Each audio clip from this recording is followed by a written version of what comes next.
नमस्कार दोस्तों, कैसे हैं आप सब लोग। दोस्तों आज की वीडियो में हम हमारा वो चल रहा था, कंपैरेटिव पब्लिक लॉ चल रहा था।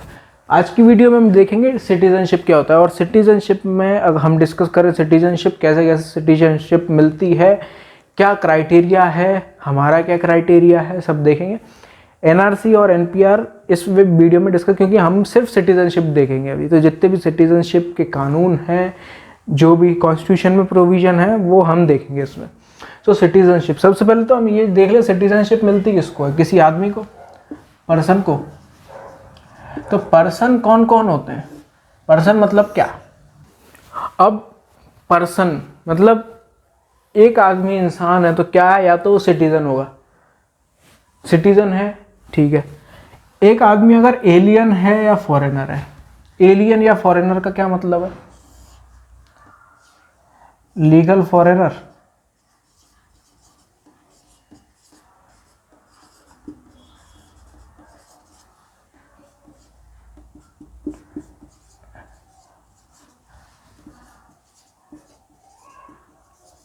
Illegal foreigner. इलीगल फॉरेनर हमारे इंडिया में भी कई तरीके से हो सकते हैं, डॉक्यूमेंट्स नहीं है, वीज़ा कैंसिल हो गया, जो भी कई सारी चीज़ें हैं वो हम आगे डिस्कस करेंगे। लेकिन अभी मैं जनरली जो है वो बता रहा हूँ। लीगल फॉरेनर, हाँ ठीक है। इलीगल फॉरेनर, हाँ ठीक है। और एक और जो वो है रिफ्यूजी।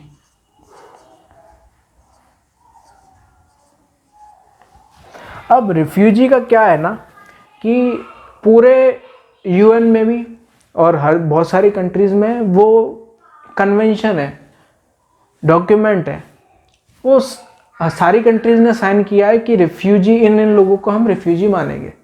इंडिया ने नहीं किया। तो इंडिया की जो रिफ्यूजी पॉलिसी है वो एक एडहॉक पॉलिसी है। एडहॉक मतलब कि इंस्टेंसेस पे हम समझ लेते हैं कि इनको हम रिफ्यूजी की तरह ट्रीट करेंगे, इनको हम नहीं करेंगे रिफ्यूजी की तरह ट्रीट। मतलब एक तरीके से आर्बिट्रेरी मान लो कि हम हमारे हिसाब से देख लेंगे। हम कोई, हमारे पास लेजिटिमेट कानून नहीं है। लेजिटिमेट क्या, वो अगर गवर्नमेंट करी तो वैसे लेजिटिमेट ही, अगर वैसे ठीक है। लेकिन हमारे पास कोई लेजिस्लेशन नहीं है कि हम बता सकें, जिस लेजिस्लेशन में लिखा हो कि इन लोगों को रेफ्यूजी ट्रीट करेंगे। अगर हम वो कन्वेंशन साइन कर लेते जो बाकी लोगों ने किया है, तो उन डॉक्यूमेंट के हिसाब से हमको हमारा रेफ्यूजी पॉलिसी बनानी पड़ती। अब हमने साइन ही नहीं करी है, तो हमारी जो रेफ्यूजी पॉलिसी वो एडहॉक है। एडहॉक हम हमारे हिसाब से देख लेते हैं, ठीक है। और एक और आदमी है, वो है स्टेटलेस। स्टेटलेस दो तरीके से हो सकता है, या तो उसके पास कहीं के डॉक्यूमेंट ही नहीं है भैया, ना इधर के ना उधर के, एक तरीके के। वो बहुत रेयर होता है, बहुत ज़्यादा रेयर है, डॉक्यूमेंट नहीं है। और दूसरा ऐसा है कि बाय लॉ, कानून ही ऐसा बना दिया कि वो इन लोगों को बताता है कि नहीं है अब ये हमारे, जैसे कि हिटलर ने क्या किया था, जूस के लिए लॉ बना दिया था कि जूस जो है वो हमारे सिटीजन नहीं है। 1982 में म्यांमार सिटीजनशिप एक्ट एक आया, जिन्होंने रोहिंग्या को सिटीजन मानने से इनकार कर दिया कि अब ये म्यांमार के सिटीजन नहीं है।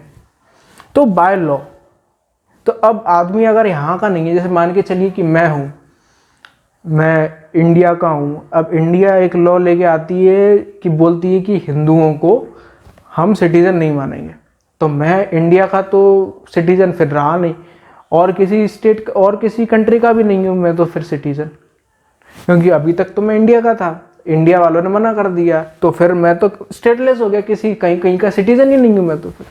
तो इस तरीके से आप स्टेटलेस हो सकते हो।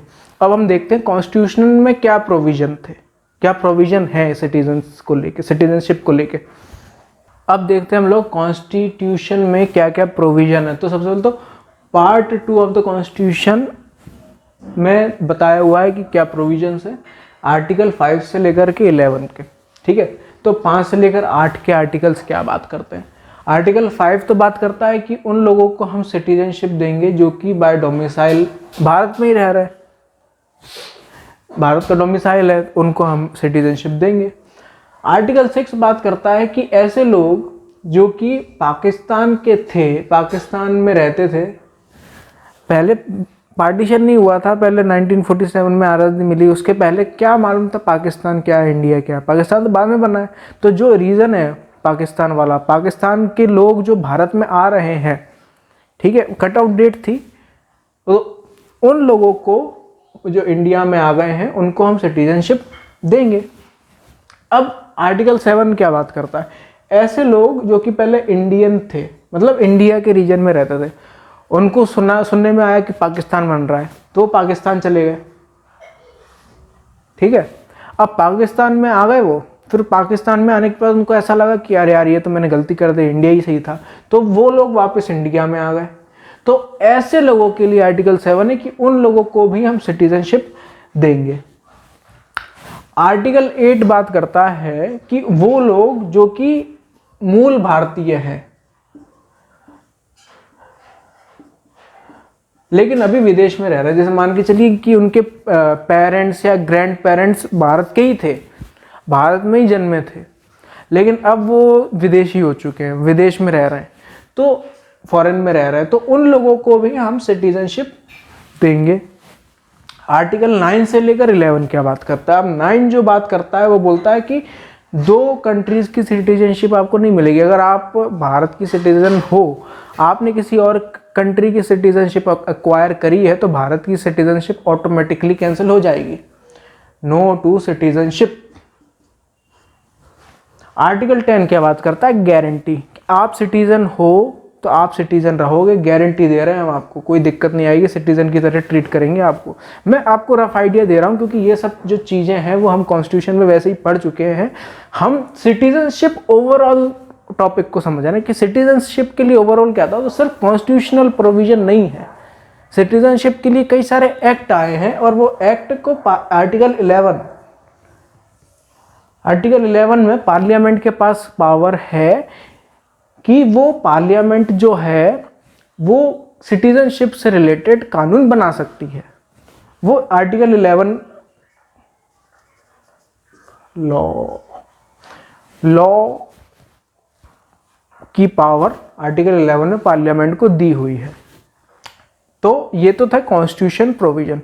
अब कौन से, तो अगर आर्टिकल 11 में हम बात कर रहे हैं कि पार्लियामेंट को पावर दी हुई है लॉ बनाने की, कौन से लॉ की मैं बात कर रहा हूं, आपके दिमाग में कुछ आ रहा है? सिटीजनशिप अमेंडमेंट एक्ट, ये दिमाग में आपके आ रहा होगा, लेकिन वो तो अमेंडमेंट है, सिटीजनशिप अमेंडमेंट एक्ट है। ओरिजिनल जो एक्ट है वो कौन सा था, सिटीजनशिप एक्ट। तो अब सिटीजनशिप एक्ट क्या था, कैसे कैसे उसमें अमेंडमेंट हुए, क्या क्या अमेंडमेंट हुए, अब हम वो देखेंगे। तो ये वीडियो थोड़ी सी लंबी जाने वाली है क्योंकि सिटीजनशिप एक्ट में क्या क्या चीज़ें थी वो हम अब सारी चीज़ें हम डिस्कस करेंगे। तो सिटीजनशिप के लिए एक्ट, तो जो ओरिजिनल एक्ट था जिसका चल रहा है सिटीजनशिप अमेंडमेंट एक्ट, तो जो ओरिजिनल एक्ट है वो है ये सिटीजनशिप अमेंडमेंट एक्ट 1955। अब वैसे मैं जनरली बोलता नहीं हूँ किसी को भी नोट करने के लिए कि बताता हूँ कि आपको समझ में आ जाएगा, लेकिन इसमें मैं आपको रिकमेंड करूँगा कि आप लिखते चलो, कुछ आप हेडलाइंस ही कम से कम लिखते चलो, क्योंकि ये टॉपिक कंफ्यूजिंग होने वाला है, क्योंकि इतने सारे अमेंडमेंट एक्ट आए हैं और इन सब में इतने सारे अमेंडमेंट हुए हैं, आप कंफ्यूज हो जाओगे कि उस वाले एक्ट में क्या था, फिर अमेंडमेंट हो गया क्या हो गया, फिर क्या हो गया। इसीलिए अगर आपको क्रोनोलॉजी समझनी है तो आपको समझना पड़ेगा, लिखना पड़ेगा। तो ये जो एक्ट था, जो ओरिजिनल एक्ट है 1955 में जो आया, उसमें टोटल थे 19 सेक्शंस, ठीक है। और ये बेसिकली बात क्या करता था, सिटीजनशिप एक्ट है, तो क्या बात करेगा, एक्विजिशन कैसे करोगे आप सिटीजनशिप की, और टर्मिनेशन कैसे होगा आपका। तो एक्विजिशन देख लेते हैं हम पहले। एक्विजिशन के लिए हैं सेक्शन 3 बाय बर्थ, बहुत ऑब्वियस है। बाय डिसेंट, बाय डिसेंट का क्या मतलब है, जिसके फादर इंडिया के सिटीजन है, फादर इंडिया के सिटीजन है, मतलब इंडिया के सिटीजन है या थे जो भी है, उनको सिटीजनशिप देंगे हम लोग बाय डिसेंट। लेकिन इसमें है ओनली फादर, सिर्फ फादर की बात हो रही है, यहाँ पर मदर की बात नहीं हो रही है, कि जिनके पिताजी फादर के इंडिया के सिटीजन है उनको सिटीजनशिप अलाउड होगी। 5th बात कर रहा है बाय रजिस्ट्रेशन। अब बाय रजिस्ट्रेशन कैसे हो सकता है कि पर्सन ऑफ इंडियन ओरिजिन, जो कि इंडियन ओरिजिन का आदमी है उसको बाय रजिस्ट्रेशन हम सिटीजनशिप दे देंगे। दूसरा है जिसके स्पाउस इंडियन है, जैसे कि सोनिया गांधी जी, क्या हुआ, उनके स्पाउस इंडियन थे, तो उनका क्या उनके साथ क्या दिक्कत थी, वो उस स्पाउस के लिए क्या दिक्कत है? स्पाउस के लिए दिक्कत ये है कि आपने शादी तो कर ली किसी के साथ, लेकिन उसके बाद आपको इंडिया में 7 साल रहना पड़ेगा। 7 साल कैसे रहना पड़ेगा? जो 1 साल है वो तो आपको पूरा रहना पड़ेगा, और बाकी के बचे हुए जो 6 साल हैं, 8 साल में से कम आपको 6 साल भारत में रहना पड़ेगा। आप कैसे भी रहो, लेकिन आपको 6 साल रहना है 8 साल के अंदर अंदर। तो bye registration, bye naturalisation section 6। कैसे? 2 तरीके से बाय नेचुरलाइजेशन आपको मिल सकता है। सबसे पहले तो कुछ अनोखे लोग, स्पेशल लोग, जिन्होंने आर्ट में, फिलॉसफी में, साइंस में, पीस में, लिटरेचर में काम किया हो, उन लोगों को हम दे देंगे, कोई दिक्कत नहीं है। अब मान के चलिए एल्बर्ट आइंस्टाइन आते हैं हमारे पास, हमको आपकी वो चाहिए, ठीक है, साइंस में उन्होंने काम किया है, दे दो भैया। और बाकी फिर आते हैं ऑर्डिनरी लोग। ऑर्डिनरी लोगों को कैसे देंगे हम?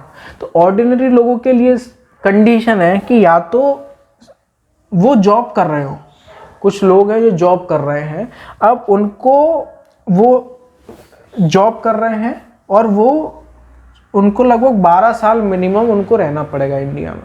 12 साल कैसे?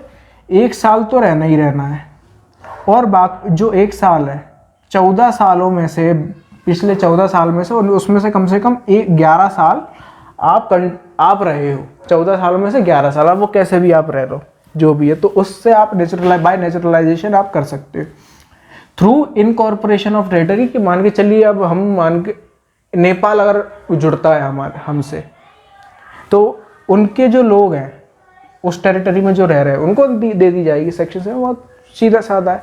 अब देखते हैं हम टर्मिनेशन कैसे होता है। तो बात आई टर्मिनेशन की, तो टर्मिनेशन किन किन तरीके से हो सकता है? 8, 9, 10 सेक्शन बात करते हैं। 8 तो बात करता है रेनंसिएशन, खुद ही छोड़ दियो उस आदमी ने। टर्मिनेशन, अब हम टर्मिनेट कब कर देंगे?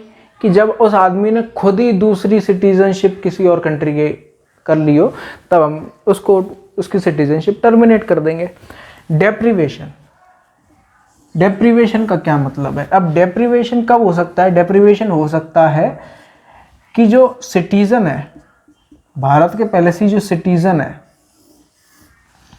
उनको तो आप डिप्राइव कर ही नहीं सकते। आप चाहे जो कर लो, उनको डिप्राइव कर ही नहीं सकते, ऐसा इसमें लिखा हुआ है, कर ही नहीं सकते। लेकिन बट कोई एक ऐसे लोग हैं जिनको अभी हम देख रहे थे ना, एक्विजिशन, तो ये एक्विजिशन जिन्होंने एक्वायर करी है सिटीजनशिप, अगर उनको सिटीजनशिप मिलने के बाद वो फ्रॉड करते हैं या कोई ऑफेंस करते हैं, उसमें सब मेंशन्ड है कि कितने टाइम में आप पढ़ सकते हैं। बहुत छोटा सा एक्ट है, कोई ज़्यादा बड़ा नहीं है, टोटल 19 नहीं तो सेक्शन है। तो फ्रॉड या ऑफेंस कुछ करते हैं, एक तो हमने आपको सिटीजनशिप दी, अब सिटीजनशिप मिलने के बाद फिर आप फ्रॉड कर रहे हो, मतलब कोई भी आप ऑफेंस कर रहे हो, फ्रॉड कर रहे हो, मतलब कि सिटीजनशिप लेने में फ्रॉड करी हो आपने तब, या फिर कोई ऑफेंस कर दिया हो आपको, जैसे सिटीजनशिप मिली वैसे आपने ऑफेंस कर दिया, तो हम फिर आपकी जो सिटीजनशिप है उसको हम deprive, you will be deprived of your citizenship if you have committed fraud for acquiring citizenship, or you have committed any offense after acquiring the citizenship।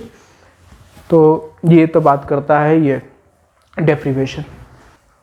अब सिटीजनशिप एक्ट आया 1955 वाला, अब उसके बीच में मतलब ये उसके बीच में क्या मतलब, जब सिटीजनशिप एक्ट 1955 के बाद बहुत कुछ हुआ, बहुत कुछ, आप सबको मालूम है क्या क्या हुआ है। अब हम जो है इम्पोर्टेंट चीज़ जिन्होंने वाकई में बहुत ज़्यादा अफेक्ट किया वो देख रहे हैं हम लोग। 1952 में आपने देखा बांग्ला से बहुत लोग भारत आए। क्यों आए? क्योंकि उनका परसिक्यूशन बहुत हो रहा था।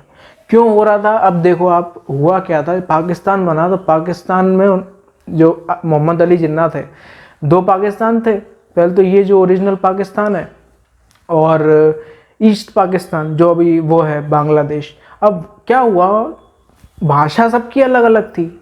ये ईस्ट पाकिस्तान में बांग्ला बोली जाती थी, यहाँ पर बलूची, पंजाबी, सिंधी ये बोली जाती थी। मोहम्मद अली जिन्ना ने क्या किया कि उर्दू भाषा को पूरे पाकिस्तान की नेशनल भाषा बना दिया। अब जो उर्दू भाषा थी वो तो दिल्ली मेरठ की भाषा थी, वहाँ पे किसी को उर्दू आती नहीं थी, और जो एक जगह वाले लोग हैं अब वो वैसे ही बांग्ला लोगों से नफरत करते थे। क्यों? क्योंकि वो बांग्ला बोली जो है उनसे उनको नफरत थी। इस वजह से उनका परसिक्यूशन होना शुरू हो गया बांग्ला लोगों का, और उस वजह से बांग्ला जो लोग हैं वो वहाँ से बाहर आने लगे। तो आएंगे कहाँ? वो भारत में आए। जो बांग्ला लोग हैं, बांग्ला बोली लोग हैं, वो भारत में आए जो ईस्ट पाकिस्तान था, क्योंकि पाकिस्तान खुद ही अपने लोगों का परसिक्यूशन कर रहा था, तो कोई क्या करे उसमें। 1965 में इंडिया पाकिस्तान वॉर हुई। 1966 में इंदिरा गांधी जी पीएम बन गई। ठीक है, इंदिरा गांधी के पीएम बनने के बाद 25/3/1971 में ऑपरेशन सर्च लाइट शुरू हुआ पाकिस्तान में। याह्या खान उन्होंने किया था ऑपरेशन सर्च लाइट, और उसका मेन रीज़न क्या था कि एक जो ईस्ट पाकिस्तान जो अभी बांग्लादेश है वहाँ से प्रेसिडेंट चुन लिया गया।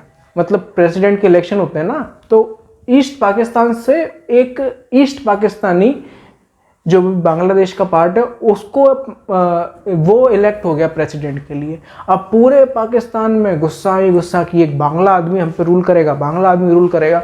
याह्या खान ने ऑपरेशन सर्च लाइट शुरू कर दिया, मारने लगे खतरनाक तरीके से, हर जो उनको बांग्ला आदमी मिलता सबको मारने लगे। अब जाते कहाँ? भारत में आए।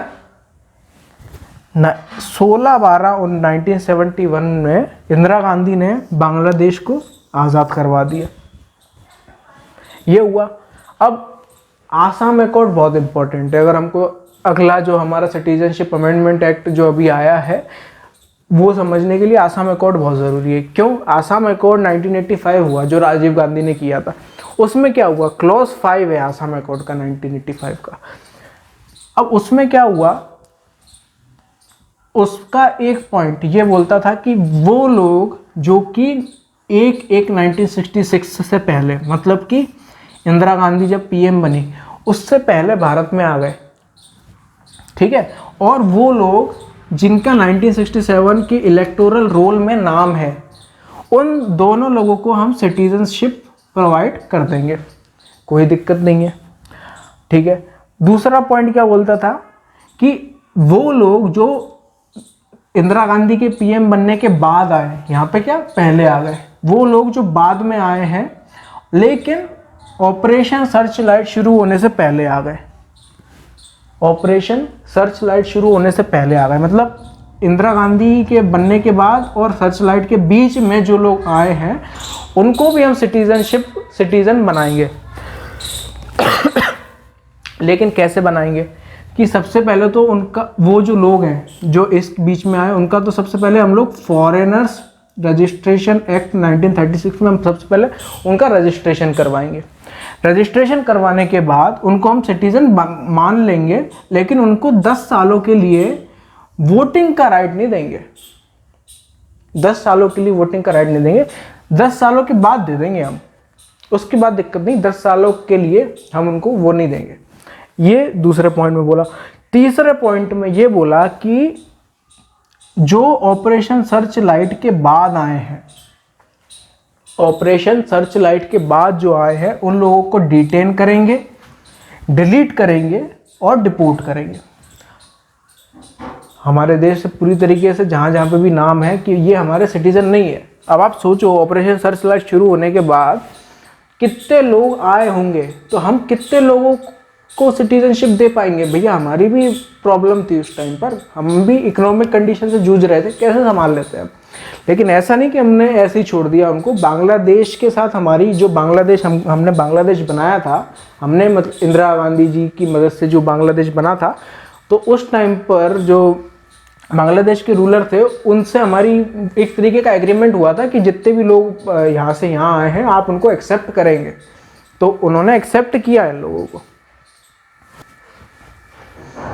तो आसाम अकॉर्ड हो गया 1985 में। उसके बाद तुरंत बाद सिटीजनशिप अमेंडमेंट एक्ट 1985 आया, उसमें सेक्शन 6A जोड़ा गया। सेक्शन 6A क्या था? वही था जो आसाम अकॉर्ड का क्लॉज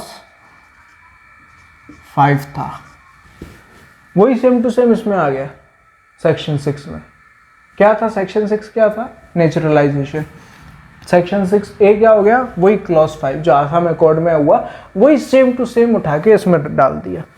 उसके बाद आया हमारा सिटीजनशिप अमेंडमेंट एक्ट 1986, तुरंत 1 साल बाद आ गया।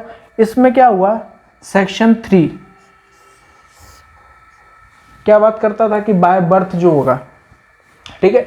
तो पहले क्या था कि कोई भी आदमी, कहीं का भी आदमी हो, अमेरिका का हो, पाकिस्तान का हो, अगर उसका वो सिटीजन नहीं है, लेकिन अगर वो जब उसका बेटा हो रहा हो तब वो जो है भारत में है, तो भारत में उसका अगर बेटा हुआ है, अगर बर्थ ऑफ प्लेस इंडिया है तो उसको सिटीजन मान लिया जाएगा। अभी तक तो ऐसा हो रहा था 86 तक। 86 में ये बात आ गई कि भारत में पैदा हुए हो आप, लेकिन आपके या तो माता जी या फिर पिताजी सिटीजन होने चाहिए, तभी हम आपको मानेंगे। तो ये इसमें चेंज आ गया। एक आया सिटीजनशिप अमेंडमेंट एक्ट 1992। इसमें क्या हुआ था? सेक्शन 4 में चेंज किया। सेक्शन 4 क्या था? बाय डिसेंट, कि आपके पिताजी ही का ओनली आपके फादर होंगे तो ही मानेंगे। वो हटा के आपके फादर भी हो सकते हैं, आपकी मदर भी हो सकती है। इससे सीधी बात है कि कोई आर्टिकल 14 का ही वायलेशन ही है, तो कि आप कैसे जस्टिफाई करोगे कि सिर्फ मदर, सिर्फ फादर? सीधी। उसके बाद आया सिटीजनशिप अमेंडमेंट एक्ट 2003। इसमें बेसिक चेंज, बहुत ज़्यादा चेंज हुए और बहुत इंपॉर्टेंट चेंजेस हुए इसमें। अब इसमें हुआ क्या? सबसे पहली बार इस अमेंडमेंट में इलीगल माइग्रेंट की डेफिनेशन बताई गई कि कौन इलीगल माइग्रेंट होंगे। वो लोग जिसके पास वीज़ा नहीं है, और वो लोग जो कि भारत में रह रहे थे, परमिशन थी लेकिन स्टे की परमिशन ख़त्म हो गई, वो लोग इलीगल माइग्रेंट हो जाएंगे। Illegal migrant. सेक्शन 3 बात करता है बर्थ की। अभी हमने क्या देखा? सेक्शन 3 माँ या पिता, उनमें से कोई भी एक सिटीजन होना चाहिए। इसमें क्या कर दिया कि दोनों बोथ पेरेंट्स सिटीजन होने चाहिए। अगर ऐसा नहीं है, दोनों पेरेंट सिटीजन नहीं है, तो एक पेरेंट तो कम से कम सिटीजन होना ही चाहिए और एक पेरेंट इलीगल माइग्रेंट नहीं होना चाहिए। इलीगल माइग्रेंट नहीं होना चाहिए। एक पेरेंट सिटीजन है और एक पेरेंट इलीगल माइग्रेंट नहीं है, तो फिर आपको हम सेक्शन 3 के अंडर आपको एक्विजिशन आप कर सकते हो। सेक्शन 5 और 6, सेक्शन 5 और 6 एक्विजिशन और नेचुरलाइजेशन के थ्रू इलीगल माइग्रेंट को किसी भी तरीके से सिटीजनशिप नहीं मिलेगी। सीधा सीधा इसमें बोल दिया, इलीगल माइग्रेंट को सिटीजनशिप देंगे ही नहीं, ईदर बाय नेचुरलाइजेशन और बाय सेक्शन 5। इसमें पहली बार कॉन्सेप्ट आया OCI का, overseas citizen of India. Overseas citizen of India एक तरीके का आप वो मान के चलो कि भारत में है, जैसे वीज़ा नहीं होते लेकिन वो कुछ 15 साल के लिए होते हैं, ये हमेशा के लिए, आप कभी भी आओ, एक तरीके का आप वो है लाइसेंस है, आप कभी भी आ सकते हो। वो पहली बार आ गया। सेक्शन 14A में बात हुई NRC की। सबसे पहले NRC आया था CAA 2003 में, सेक्शन 14A।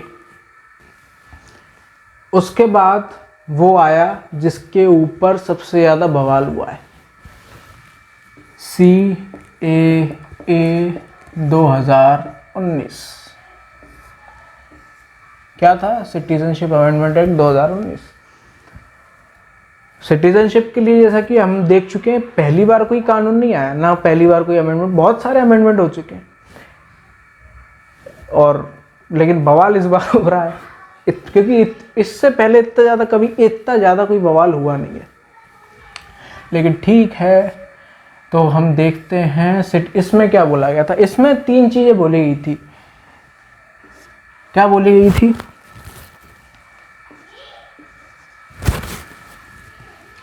छह रिलीजन, 3 कंट्रीज, डेट।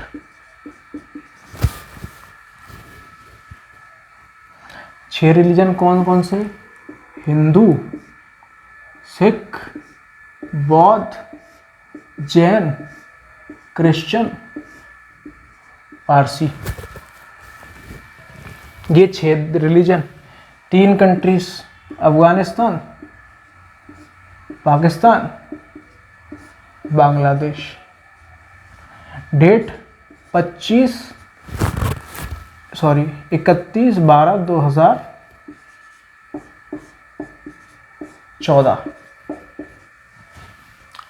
ये था CA 2019। इसमें क्या बोला गया था कि वो लोग जो कि इस 3 देशों के, अफगानिस्तान, पाकिस्तान, बांग्लादेश,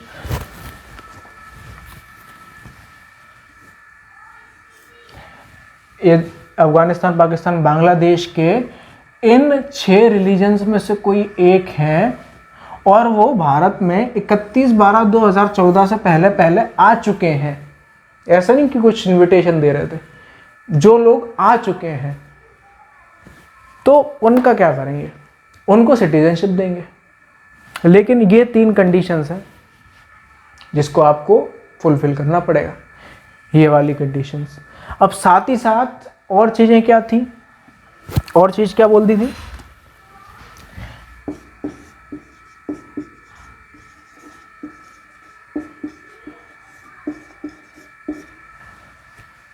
कि मान के चलो एक आदमी है जो कि आ चुका है, 31/12/2014 से पहले आ चुका है, ठीक है। अब उस टाइम पर तो वो नागरिक था नहीं, तो उस टाइम पर उसके बच्चे हो गए, तो उनके बच्चे का क्या होगा? और उन्होंने जो काम किए हैं, जो भी हुआ है, तो उसको किस तरीके से ट्रीट किया जाए? क्योंकि इस टाइम पर वो सिटीजन थे नहीं, सिटीजन तो अब हुए हैं वो। तो ये बोला गया है कि डेट ऑफ एंट्री से उनके बच्चों को, इनके बच्चों की सिटीजन मान ली जाएगी, डेट ऑफ एंट्री से ही मान ली जाएगी। और इन लोगों के लिए, ये लोग हैं, उन लोगों के लिए नेचुरलाइजेशन के लिए क्या रहेगा? नेचुरलाइजेशन हमने देखा था कैसे हो सकता है आम लोगों के लिए, या तो वो 11 साल, 14 सालों में 11 साल और 1 साल पूरा वो रहे हो। लेकिन इन लोगों के लिए 5 साल प्लस 1 साल, 1 साल तो पूरा रहे हो, साथ में 5 साल वो लोग रहे हो, तो उनको सिर्फ इन लोगों के लिए, सबके लिए नहीं, सिर्फ इन लोगों के लिए नेचुरलाइजेशन के लिए प्रोसेस ये है। तो ये था पूरा CAA 2019 और ये था हमारा पूरा सिटीजनशिप।